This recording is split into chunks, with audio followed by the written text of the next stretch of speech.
सत्य कथा, पुरुषार्थ कथा,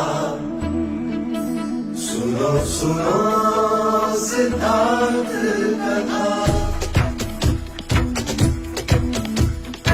सत्य कथा, पुरुषार्थ कथा, सुनो सुनो सिद्धार्थ कथा। चढ़ते सूरज सा तेजवान वो कीर्तिमान, हुंकार भरे जब कूच करे, थर थर कांपे आसमान। वो राजपुत्र वो शूरवीर, पर्वत को भेद दे उसके तीर, शांति का स्रोत करुणा की धार, निर्झर झरे मन से अपार। वो राजपुत्र वो शूरवीर, पर्वत को भेद दे उसके तीर, है शाक्य वंश का वो तारा, जगमग है जिससे जग सारा। सत्य कथा, पुरुषार्थ कथा, सुनो सुनो सिद्धार्थ कथा।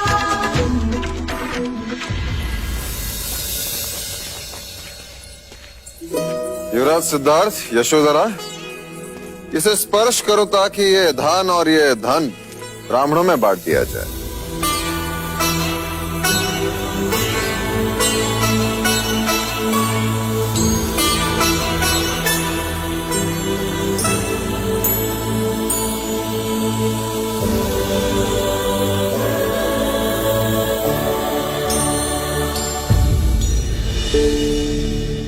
क्षमा महाराज, पर यह परंपरा हमें समझ नहीं आती।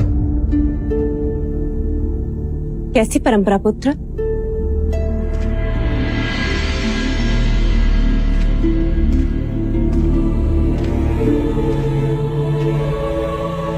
जब भी आप खुश होते या कभी कोई खुशी की बात होती, जैसे युद्ध जीतने की बात, विवाह की बात, जन्मदिन हो या स्वयंवर का दिन, आप हमेशा ब्राह्मणों को दान देते हो, जिससे तुम्हारे सुख को किसी की अशुभ दृष्टि न लगे, तुम्हारे मार्ग के सारे अवरोध दूर हो जाए, तुम्हें ब्राह्मणों का आशीर्वाद मिले।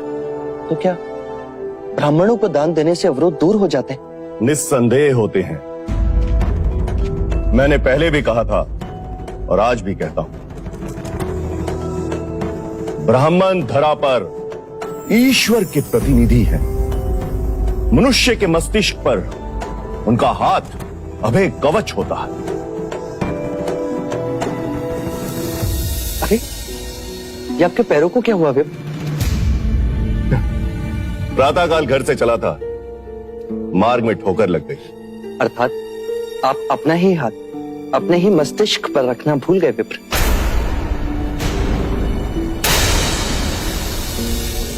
अब कहना क्या चाहते हैं युवराज?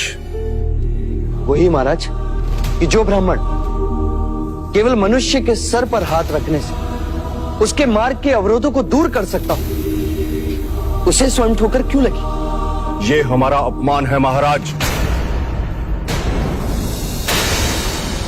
मेरा उद्देश्य आपको अपमानित करना नहीं, पर इस प्रश्न का उत्तर तो आपके पास भी नहीं। प्रत्येक मनुष्य को अपने कर्मों के अनुसार फल भुगतना पड़ता है। अर्थात कर्म ही अंतिम है। आपके दृष्टिकोण से कर्म ही निर्णायक है। मनुष्य को अपने कर्मों से कोई नहीं बचा सकता। सत्य है। अर्थात आपके आशीर्वाद मिथ्या है विप्र। युवराज!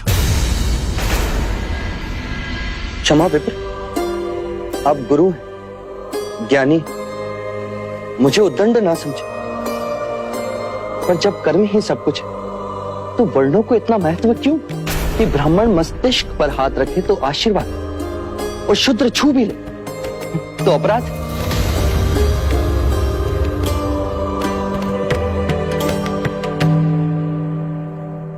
चन्ना। जी युवराज। इन सभी को रथ में रखो, इस दान का वितरण हम स्वयं करेंगे। जी युवराज। आओ यशोधरा।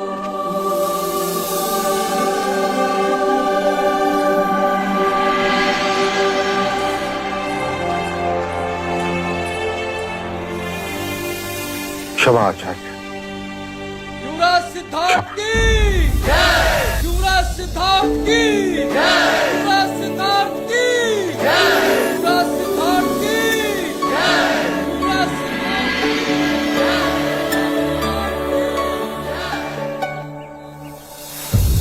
अरे ये क्या कर रहे हैं आप? ईश्वर है आप हमारे लिए, जो स्वयं अनाज बांटने आए। मैं चाहता हूं आज से कपिल वस्तु में कोई भी भूखा ना रहे, सबको अन्न मिले, अपना अधिकार मिले। युवराज, आप हमें ये बताएं कि इस उपकार के बदले हम आपको क्या दें? अपनी पीड़ा, आप सबकी पीड़ा लेने आया हूं मैं। हटो, हटो। पीड़ा? हमारी पीड़ा? आप हमारी पीड़ा क्या समझोगे युवराज? कभी भूखे पेट सोए हैं? कभी कड़कड़ाती ठंड में बिना वस्त्र के इस धरा पर रातें बिताई हैं? क्या आप स्वयं कभी अपने ही घर में भीगे हो? नहीं ना? तो आप हमारी पीड़ा क्या जानेंगे युवराज? हमें आपका ये दान नहीं चाहिए। हम शाक्य हैं, हमारी भुजाओं में इतना बल, इतनी शक्ति है कि हम अपने परिश्रम की रोटी खा सकते हैं। और यदि आप हमारी सहायता करना ही चाहते हैं तो अपने राज्य के अधिकारियों को अत्याचार से रोको। हाँ युवराज, ये सही कह रहा है। अतिरिक्त कर के नाम पर रोटी तो ठीक, पर बचा कुचा सामान भी ले जाते। आपका दिया तो मिलने से रहा, जो है उसे भी छीन लेते हैं। कल मेरे घर से वो बर्तन कंबल तक ले गए, और आज मेरी माँ ठंड से मर गई।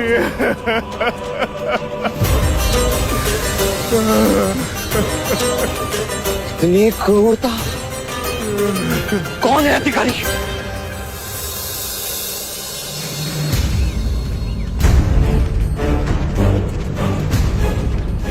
युवराज, आप प्रणाम।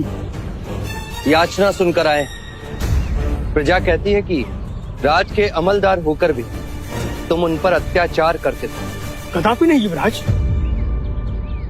इतना धन कैसे, जबकि तुम तो किसान भी नहीं। गरीबों से छीना हुआ अनाज है युवराज। इतना लोग? आधा धन राजकोष में जाता है युवराज। किसके राजकोष में? राजा वीर बाहु, उनका आदेश। मैं तो बस पालन करता हूँ। वीर बाहु का आदेश सुनते हो और इन गरीबों की आवाज सुनाई नहीं देती तुम्हें? इसका दंड तुम्हें मिलना ही चाहिए। क्षमा करें युवराज, क्षमा करें। आगे से ऐसा अपराध कभी नहीं होगा। क्षमा करें युवराज। युवराज, इनके पापों का दंड तो ईश्वर ने हमें पहले ही दे दिया है, हमारी पुत्री को विकलांग बना के।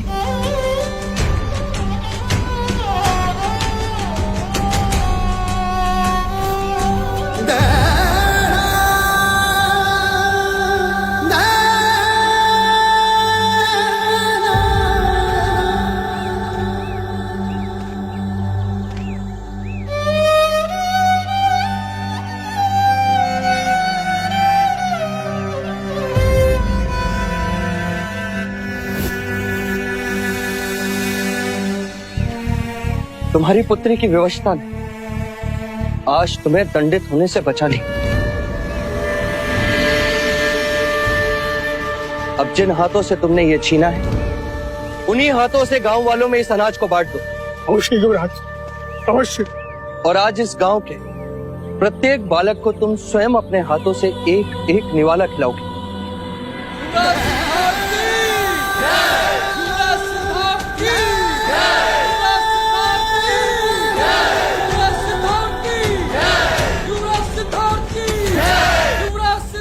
दुख का साम्राज्य देखा चले। आज तक मैं सोचता था कि धन सुख देता है, दुख को दूर करता है, पर ये गरीब जिनके पास न धन है न धान, वो भी दुखी। और ये अधिकारी जिसके पास धन भी है और धान भी, ये भी दुखी। अर्थात धन भी दुख को दूर नहीं करता। हाँ, कभी कभी बढ़ाता अवश्य है।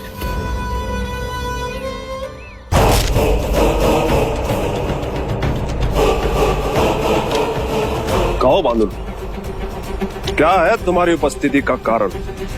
महाराज, शाह के राजा शुद्धोधन का राजदूत आया है। कह दो उससे कि महाराज मंत्रणा में नहीं मिल सकते। जी महाराज, परंतु वो आपके नाम महाराज शुद्धोधन का यह संदेश भी लाया है। क्या लिखा है?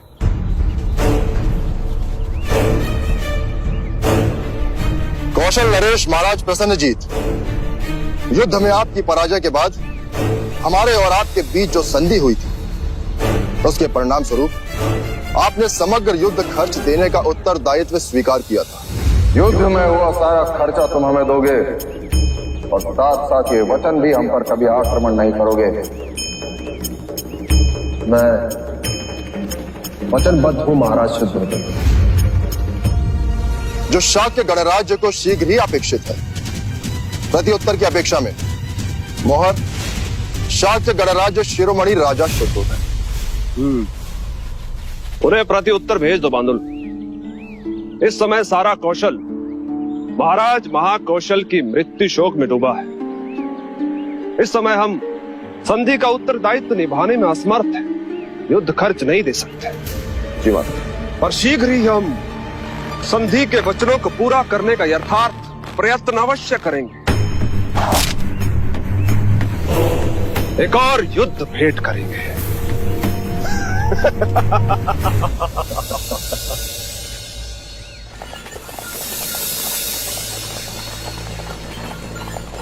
रथ रोको चलना।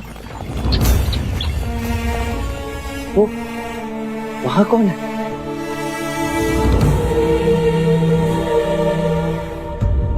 वो सन्यासी है युवराज। सन्यासी? आज पहली बार देखा उसे। हाँ युवराज, भ्रमण करते हुए कभी कभी आ जाते। फिर तो उन्हें भी अन्न की आवश्यकता होगी।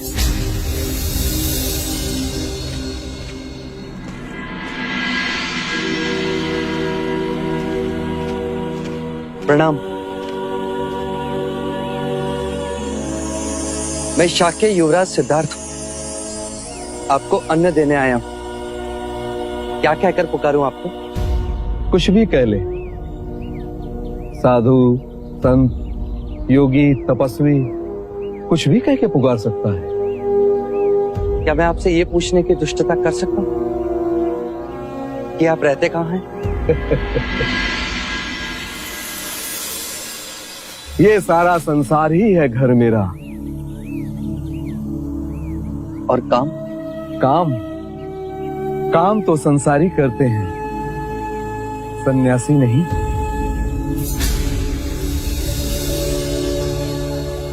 और अन्न प्रबंध वो कैसे होता है? भूख जितनी भिक्षा मिल ही जाती है। भिक्षा मांगने में लज्जा नहीं आती?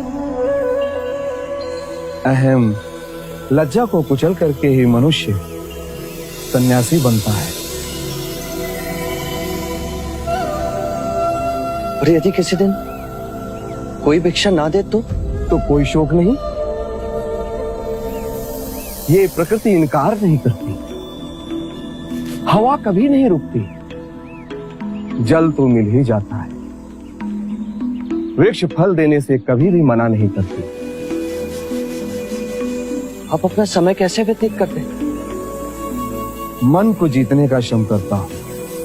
ये कैसा कार्य है? ये मन ही तो है जो वासना मोह क्रोध में फंस जाता है।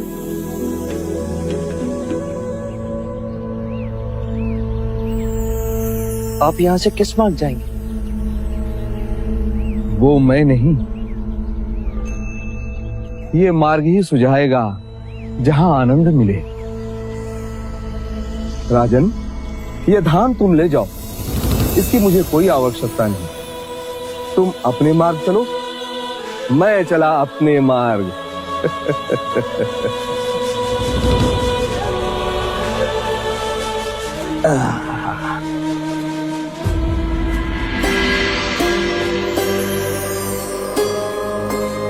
मैंने धनी देखे, दरिद्र देखे, सत्ता में अंध क्षत्रिय देखे,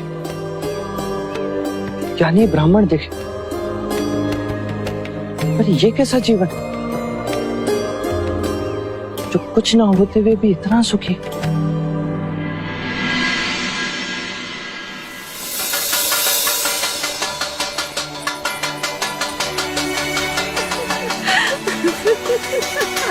क्या हुआ मंगला दीदी?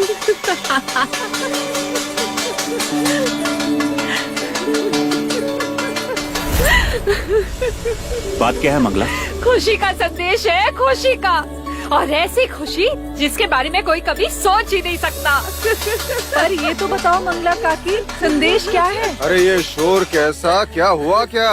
ये शोर मेरे सौभाग्य का है। पिठोरा से मेरे भाई तपोधन ने संदेश भेजा है। लीजिए लीजिए, पढ़ लीजिए, लीजिए। किंतु संदेश क्या है मंगला दीदी? उसने लिखा है, आदरणीय मंगला दीदी, पिठोरा से तपोधन का प्रणाम।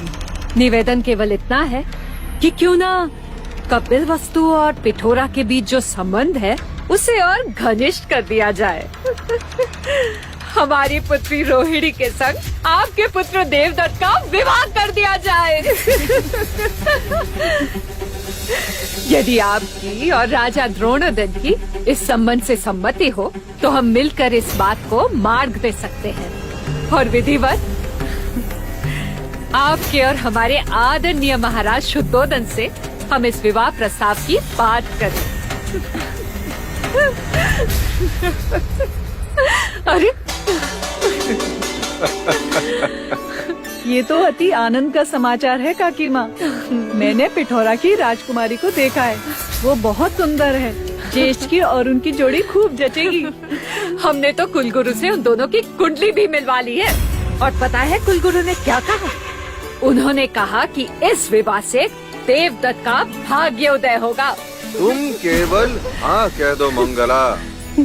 शाक्य संघ की बैठक में मैं अवश्य बात करूंगा। तो परिवार में अब 2-2 शुभ प्रसंग एक साथ होंगे। यशोधरा की गोद भराई और देवदत्त का ब्याह। बधाई हो मंगला दीदी, बधाई हो। अरे मंगला। हाँ। लीजिए बाय महाराज। मुंह मीठा कीजिए। बधाई हो अनुज। आप भी और तुम भी। ये संदेश सचमुच मेरे लिए भी शुभ संदेश है। अब तो मुझे भी एक सखी मिल जाएगी। सत्य कहा, महल में चहल पहल होगी।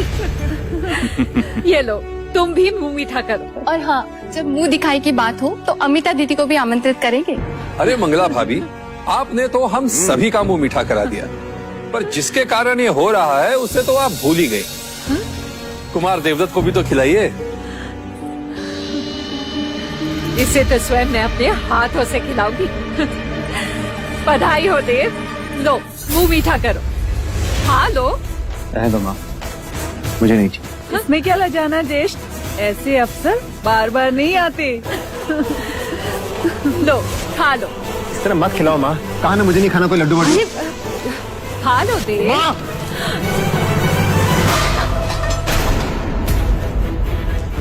देवदत्त! कुमार, ये क्या किया?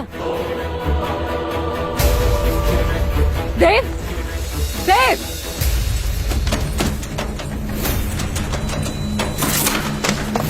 देवदत्त! समझते क्या हो तुम स्वयं को? इस तरह सबके सामने मेरा हाथ छटक कर चले आए। आज तक मेरे साथ ऐसा बर्ताव किसी ने भी नहीं किया, और तुम मेरे ही पुत्र होकर ये विवाह नहीं करना चाहता माँ। क्यों नहीं करना चाहते? क्यों नहीं करना चाहते बताओ मुझे। पिठोरा का राज बड़ा है, शाक्यों में उनका मान है, और फिर राजकुमारी रोहिणी इकलौती भी है और सुंदर भी। फिर ये विरोध क्यों? देव, बात क्या है? क्या तुम्हें कोई और कन्या पसंद है? आप समझती क्यों नहीं है माँ? क्या नहीं समझती पुत्र? कि मैं ये विवाह नहीं करना चाहता। क्यों नहीं करना चाहते? हाँ? इतना अच्छा संबंध है तो मना क्यों कर रहे हो? पूछता हूँ, विरोध का कोई तो कारण होगा।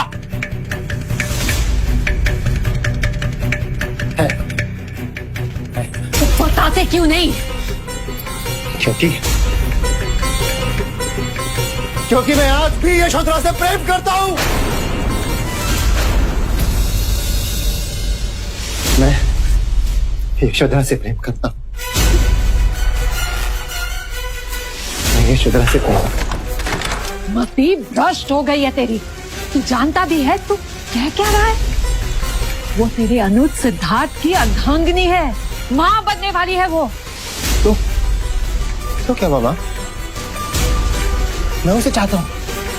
और तू देखना माँ, एक न एक दिन मैं उसे पाकर ही रहूंगा माँ।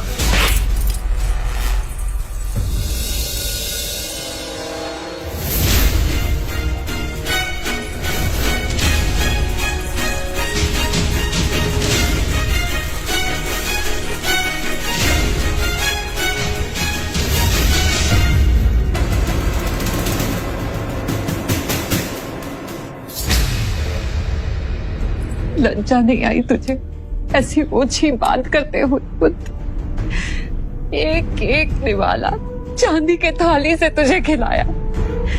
उस झूठन पर तेरी दृष्टि कैसे गई देव? देखो पुत्र, तुम्हारी दृष्टि केवल सिंहासन पे होनी चाहिए, सिद्धार्थ की अर्धांगिनी पर नहीं। और जो संबंध हुआ ही नहीं उसके बारे में क्या सोचना। मेरी दृष्टि को इस प्रकार देखना आपने सिखाया है, आप दोनों ने। जो सिद्धार्थ का है वो तुम्हारा है, तुम्हारा है, तुम्हारा है। ये सीख आप ही की थी। और आज जब मैं यशोधरा के सिवा किसी और के बारे में विचार भी नहीं कर सकता तो आप मुझे रोक रहे हैं। नहीं चाहिए मुझे कोई सिंहासन, मुझे केवल यशोधरा चाहिए, केवल यशोधरा। यशोधरा! देवदत्त, देवदत्त!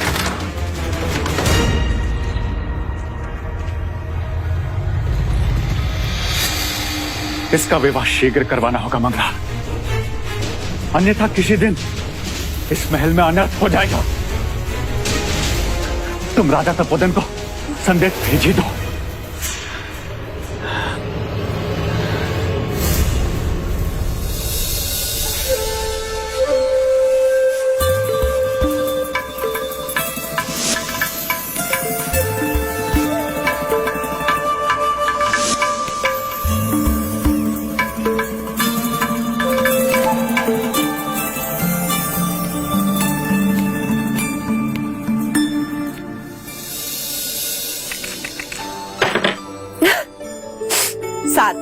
मैं जीत गई। यशो, यशो क्या हुआ? यशो, यशो, यशो, नटखट।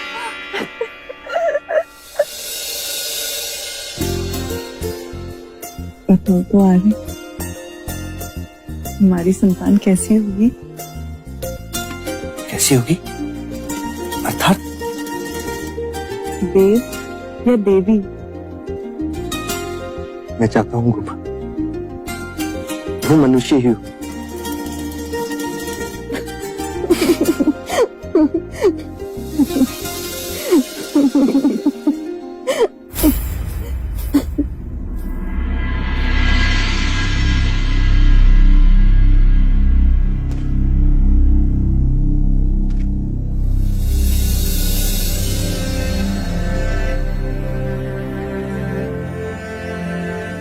आप यहाँ से किस मार्ग जाएंगे?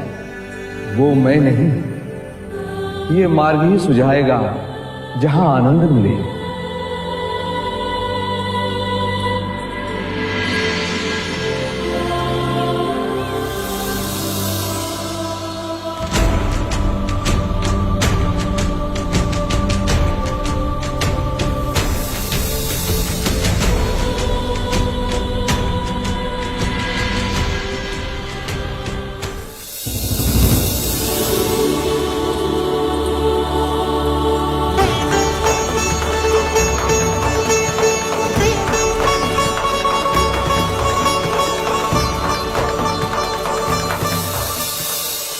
आओ मित्र दीदी, मार्ग में कोई कठिनाई तो नहीं है? खुशी के मार्ग में कठिनाई कैसी? आने वाले बच्चे की कल्पना करते करते मार्ग कब कट गया पता ही नहीं चला। सच, अब कुछ दिनों में ही मुझे रानी दादी और आपको रानी नानी कहने वाला आने वाला है। देखो तो, पहले विवाह की बात सुनकर कितना लज्जाती थी और अब विवाह हुआ नहीं कि सृजन षष्ठी का कार्य प्रारंभ। चुप कर रेनू, नहीं तो अभी यहीं डांट दूंगी। आइए। अरे मंगला, चलो ना, यहीं खड़े रहकर द्रोणोदन भैया की प्रतीक्षा करनी है। नहीं, आपके भैया की नहीं, अपने भैया की प्रतीक्षा कर रही हूँ। वो आ रहे हैं ना देवदत्त के विवाह की बात करने। देवदत्त का विवाह? हाँ मिता दीदी, तुम्हें इतना शीघ्र बुलाने का कारण केवल यशोधरा की गोद भराई ही नहीं, बल्कि देवदत्त के विवाह की बात भी है।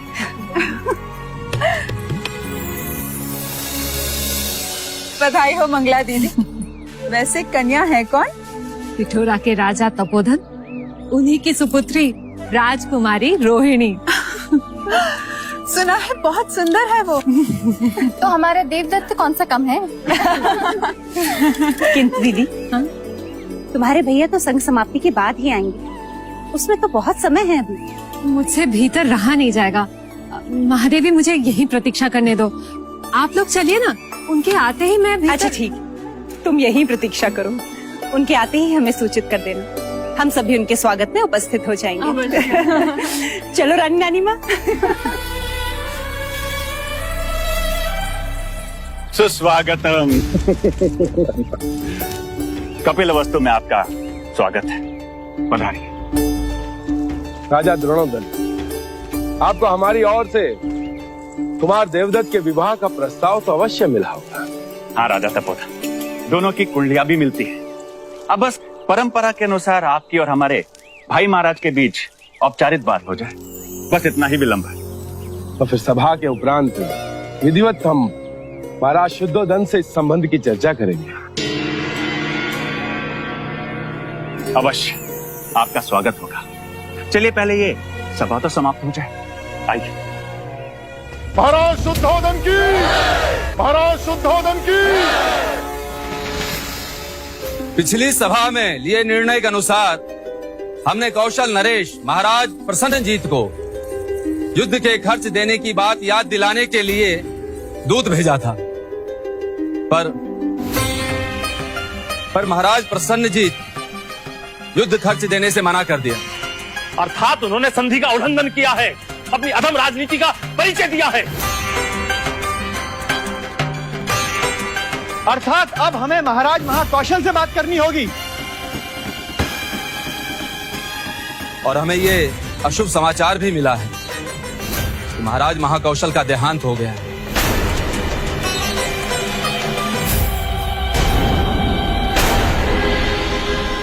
अर्थात प्रसन्नजीत को रोकने वाला अब कोई नहीं रहा। अब हम प्रसन्नजीत की मित्रता पर विश्वास नहीं कर सकते महाराज।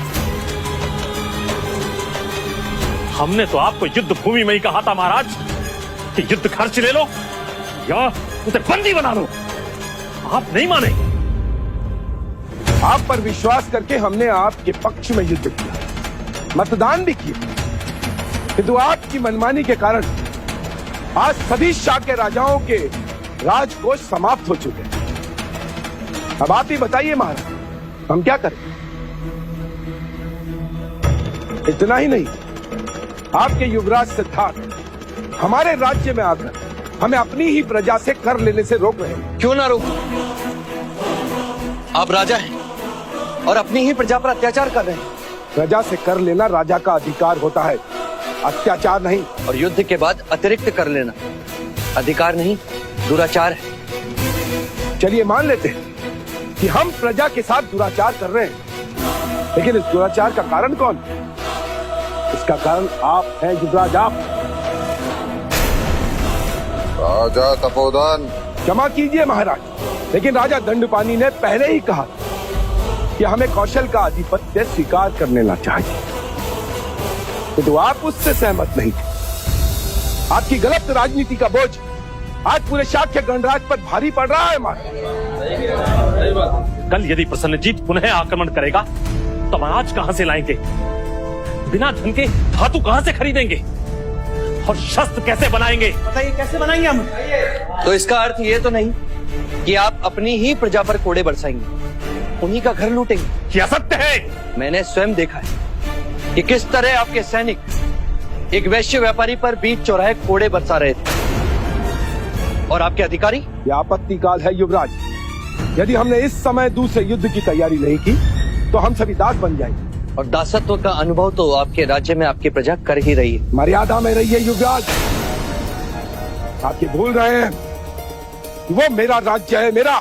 और आप भी ये भूल रहे हैं कि आपका राज्य शाक्य गणतंत्र का एक हिस्सा है। तो क्या आप मनमानी करोगे? मनमानी तो आपने की थी युवराज, जो उस प्रसन्नजीत के सामने संधि का प्रस्ताव रखा। सत्य ही कहा था किसी ने। आप एक क्षत्रिय की तरह नहीं, एक सन्यासी की तरह सोचते हैं युवराज। राजा तपोधन ये ना भूले कि आप भावी शाक्य सम्राट से बात कर रहे हैं। आपके हम पर थोपे हुए इसी सम्राट की शांति वार्ता के कारण हम जीता हुआ युद्ध हार गए महाराज। ये बात केवल मैं ही नहीं, सभी भली भांति जानते हैं। राजा तपोधन, मैं राजा तपोधन इस साक्ष्य सभा में युवराज सिद्धार्थ को सावधान करता हूं कि वो मेरे राज्य की सीमाओं का उल्लंघन न करें और मेरे कार्यभार के बीच न आए, अन्यथा इसी घड़ी यहाँ से प्रस्थान करे राजा तपोधन। यदि एक पल भी यहाँ रुके तो मैं भूल जाऊंगा कि ये संघ सभा है।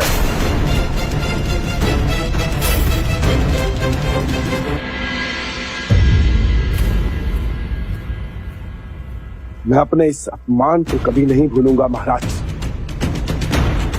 एक बात मैं अवश्य कहूंगा कि आप दोनों शाक्य गणराज्य के अपराधी हैं। तो आपको इस अपराध के लिए दंड अवश्य मिलेगा, अवश्य मिलेगा। क्या बात है? चले गया पीछे रहो, तो पीछे रहो। क्या? अरे ये प्रजा का दरबार नहीं, शाक्य की सभा है। यहाँ सभी को अपना पक्ष रखने का अधिकार है। यहाँ ना कोई छोटा है ना कोई बड़ा।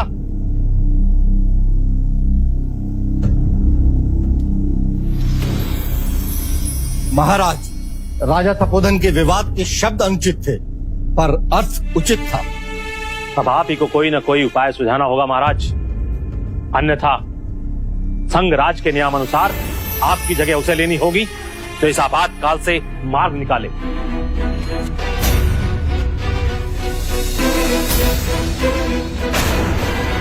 शाक्य सभा यदि अनुमति दे तो एक सुझाव है मेरे पास महाराज।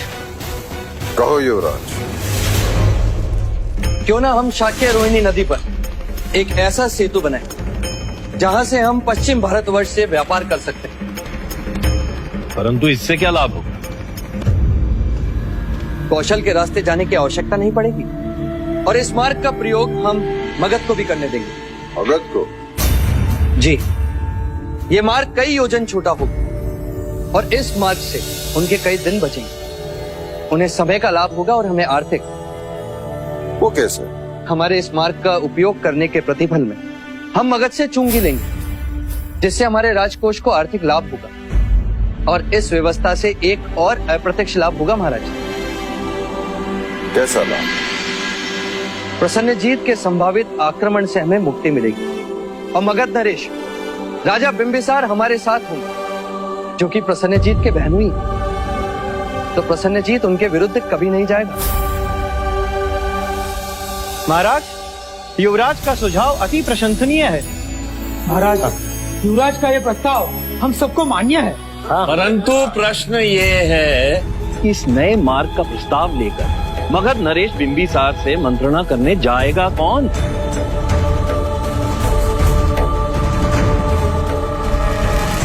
क्योंकि जो भी जाएगा प्रसन्नजीत उसे रोकने का प्रयत्न अवश्य करेगा।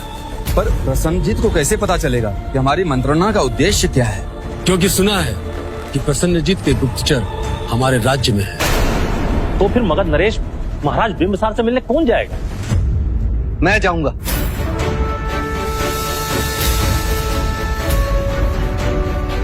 मेरे कारण ही आप सब इस संकट में फंसे।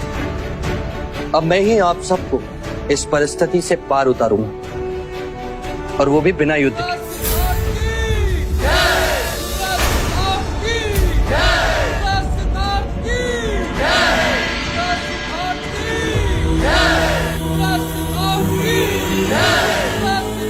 ये हमारी अति प्रिय अंगूठी है, इसे आप अपने पास रखिए, हमारी मित्रता का चिन्ह।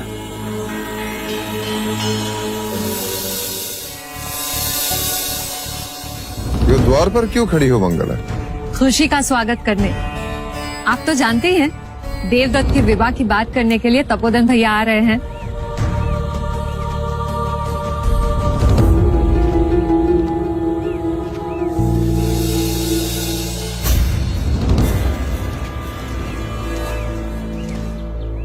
भीतर चलो मंगला। हाँ हाँ, आप चलिए, मैं तपोधन भैया के आते ही कोई नहीं आएगा। क्यों नहीं आएंगे? क्या बात है आर्य? बताइए ना।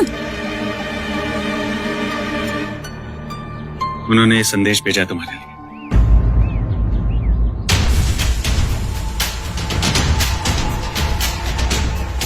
मंगला दी, इच्छा तो बहुत थी कि मेरी पुत्री राजकुमारी रोहिणी का विवाह देवदत्त के साथ हो और हम कपिल वस्तु के समधी हो, किंतु अब ये असंभव है। भरी सभा में तलवार दिखाकर आपके भाई महाराज ने हमें बहुत अपमानित किया है। रिश्ते की बात कर अब हम और अपमानित नहीं होना चाहते, इसलिए हमें क्षमा कीजिए। आपका भाई तपोधन।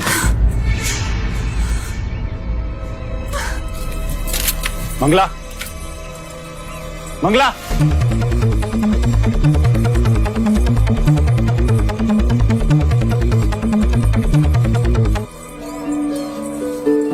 बहुत सुंदर है ना? तो देखो, मंगला दीदी भी आ गई। देखो मंगला दीदी, अमिता दीदी तुम्हारे लिए हीरो का हार लाई। क्या हुआ मंगला दीदी, तुम्हारे भैया आ गए? नहीं आए। क्यों? ये प्रश्न आप मुझसे नहीं, स्वयं अपने भाई से पूछिए। क्या हुआ देव? देव, संघ सभा में क्या हुआ? जो कुछ भी हुआ वो अनुज के सामने हुआ और वो भली बात ही जानता है। किंतु ऐसा हुआ क्या? ये हुआ महादेवी, ये हुआ। संघ सभा में सिद्धार्थ ने सबके सामने मेरे भाई तपोधन से अभद्र व्यवहार किया और महाराज ने तलवार की नोक पे मेरे भाई तपोधन को संघ सभा से निकल जाने का आदेश दिया। और फिर मेरे भाई ने रोहिणी का संबंध देवदत्त के संग करने से इनकार कर दिया। मंगला, वो राजनैतिक विवाद था। खूब जान गई हूँ मैं आपकी नीति को, खूब जान गई हूँ। मंगला दीदी, हम देवदत्त के लिए रोहिणी से भी अच्छी कन्या ढूंढेंगे। रहने दीजिए महादेवी, जो थी उसे तो छीन लिया और जो आना चाहती थी उसे रोक दिया। उन्होंने बात ही ऐसी की, मतभेद को मनभेद में बदल दिया। अरे मत तो आपने बदला महाराज, आपने। भेद तो आपने किया है देवदत्त और सिद्धार्थ में। अपने आवेश को रोको मंगला। विवाह के समय आपने वचन दिया था कि सिद्धार्थ के राज्य अभिषेक के समय देवदत्त को भी राज्य का हिस्सा मिलेगा, पर अब मुझे आप पर संदेह हो रहा है महाराज। वैसे इसमें आपका कोई दोष नहीं है, क्योंकि मैं तो पहले से ही जानती हूँ कि शाक्यों का तो राज चिन्ह ही इरावत है, जिसके दिखाने के दांत अलग होते हैं और खाने के अलग। शांत हो जाओ मंगला। चिल्लाने की कोई आवश्यकता नहीं है महाराज। जब चिल्लाने की आवश्यकता थी तब तो आपने कुछ भी नहीं कहा। सबके सामने दिखावा क्यों?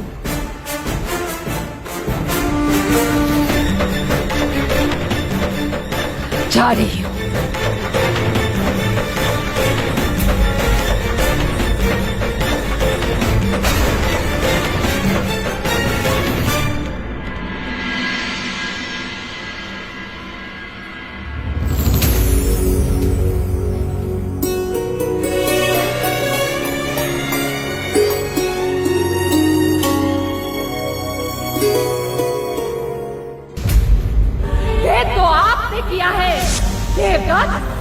सिद्धार्थ ने।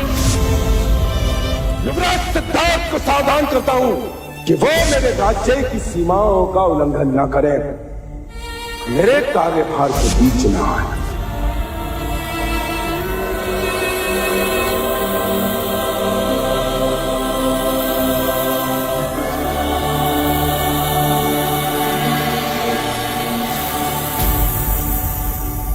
इतने विचलित क्यों आ रहे? प्रश्न तो यह है गोपा, जब संपूर्ण सृष्टि घूम रही तो मनुष्य स्थिर कैसे रहे? ये निराशा के उद्गार क्यों? जहां दृष्टि पड़ती संघर्ष दिखाई देता है गोपा। शाक्य संघ में विचारों का संघर्ष, महल में अपनों से संघर्ष। मंगला काकी भी अप्रसन्न है, वो भी यही समझती है कि मैंने विचारपूर्वक राजा तपोधन का मान भंग किया, जिससे ज्येष्ठ का विवाह न और स्वयं मन से संघर्ष। मंगला काकी ने, उनका क्रोध तो बुलबुला है, यूं आया और यूं गया। हाँ गो, परंतु मैं अपनों में मनभेद नहीं चाहता। नहीं होगा, मैं वचन देती हूँ, मंगला काकी को मैं मना लूंगी। अब हंसो, ऐसे नहीं, जोर से।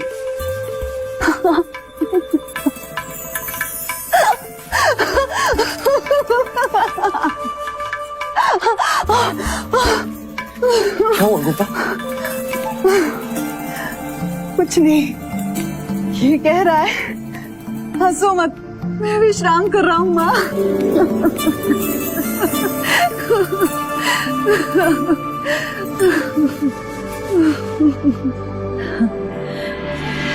बस इसी तरह हंसते रहो सिद्धार्थ, जिससे तुम्हारी हंसी सारे संसार में इतनी गूंजे कि दूर दूर तक दुख की आवाज सुनाई न दे।